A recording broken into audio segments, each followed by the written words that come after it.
Bizim Haxmed proqramı həm sayt formasında, həm mobil tətbiq formasındadır.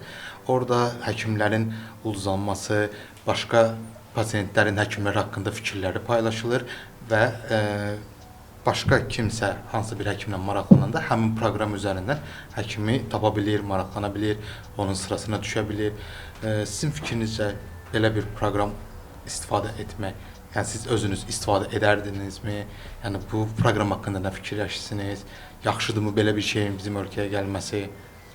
Çox yaxşıdır, çox aktualdır. Yəni həqiqətən də sevindirici bir şeydir. Yəni bu onlayn şəkildə belə deyim də sizin saydığınız məqamlar çox önəmlidir. Həkimlər ümumiyyətlə tibb baxımından da mən bir onlayn konsultasiya edən bir həkim kimi həm də bunu çox belə deyim də sevinclə qarşılayıram belə deyim. Çünki məsələn valideyn məndən onlayn konsultasiya alan pasientlər var ki, bir dəfə alan, istifadə edən dəfələrlə istifadə edir. Niyə? Çünki o rahatlığı hiss eləyib. Yəni uşağı tutaq ki, xəstəxana mühitinə gətirmir, orada kontakt ola bilər əlavə bir viruslarla.